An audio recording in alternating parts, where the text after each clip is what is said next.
You're listening to the Chronicles of Roosevelt Franklin podcast. Because I know y'all don't like to read.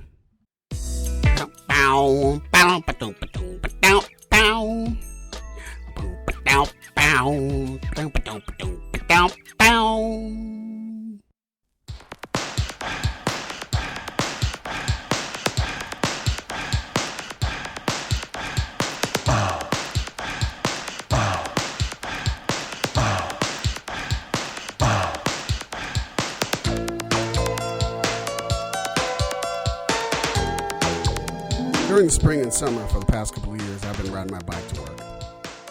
It's 10 miles each way and I ride about 3 times a week. It takes about 40 minutes depending on the wind.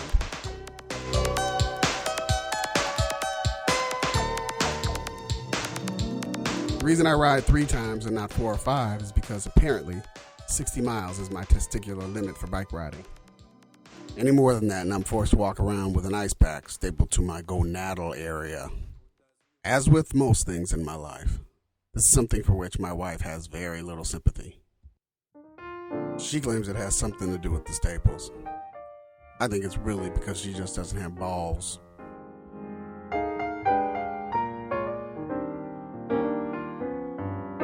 My top speed is around 26 miles per hour.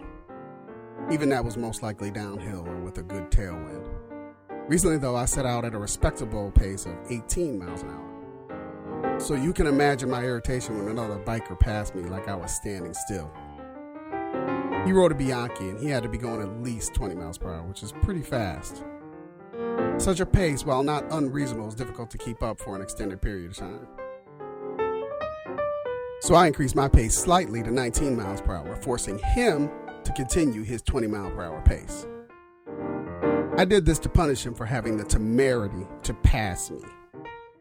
I know from experience this can be a bit grueling, and quickly, cramps will begin to set in. Whatever, that's what he gets for passing me.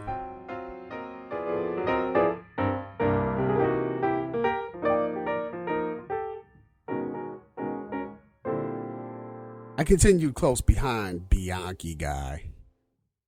His head was down and his shoulders were hunched, concentrating on maintaining his pace as we approached the overpass at Kenton Avenue. Up ahead, I could see police and fire trucks had an area cordoned off with yellow tape just to the right of the bike lane. I knew it was coming, so I slowed down. As I emerged on the other side of the underpass, there about 10 feet from the bike lane was a corpse. It laid on its back, bloated and lifeless. I couldn't quite make out the face. The police were just covering it up as I passed by. At the next block, Bianchi guy was stopped at a red light, gasping for breath. "Did you see the dead body back there?" I asked, coasting to the line. "No," he said, looking back in surprise. I understood. When one is concentrating very hard to keep a pace of 20 miles per hour, it can be very difficult to notice when someone else's world has just come to an end. Sometimes even 10 feet is too far and it all goes by very quickly.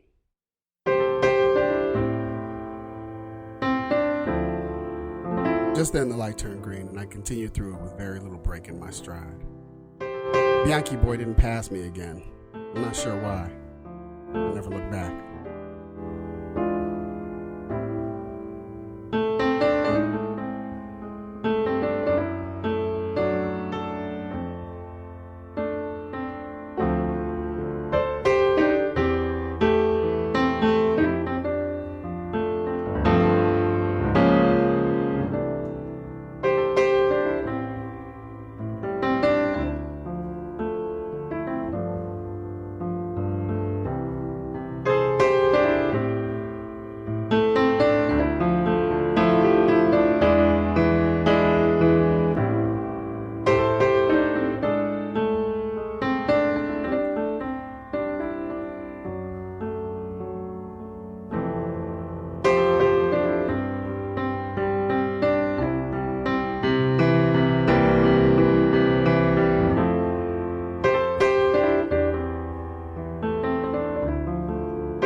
A similar thing happened to me about 3 years ago on the train. As the metro from Oak Park gets closer to downtown, it passes through a train yard, then behind a scrap metal facility, and finally some factories. I was looking out the window watching them go by when I saw a body laying stiff and gray amid a bed of rocks just beyond the Blommer chocolate factory. I was startled, not sure if I was seeing exactly what I thought I was seeing. Pressing my hands against the window, I stared, wondering if the person laying there could possibly be sleeping. And if he was, wouldn't that be a terribly uncomfortable place to rest? The rocks had tufts of long weeds poking through them, and the man laid on his side, staring unblinking as our train passed by him.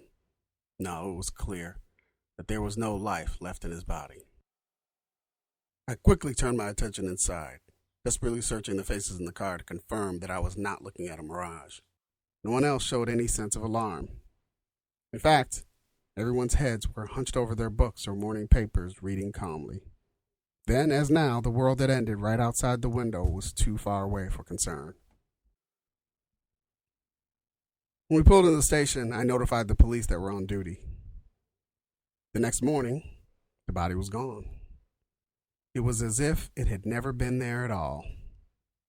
People read their papers the same way they had the day before. Sometimes I wish I could do the same. Whenever I ride my bike past Kenton Avenue, where the train slows behind the Blommer chocolate factory, I can still recall those bodies, lifeless and rigid. It used to be different, my wife sighed. At least I think it was down south. Recalling her grandmother's funeral, she said, I remember being in the limousine and seeing old white men pull their cars over to the side of the highway. They got out and took off their hats as we passed. Now people have no problem cutting into a funeral procession because they're in a hurry to get where they're going. At the very least, they get impatient when forced to wait for the line of cars. Back then, I think we made a little bit more space for death. Yeah, I said. But now we have Blackberries and email, so we don't have that kind of time anymore.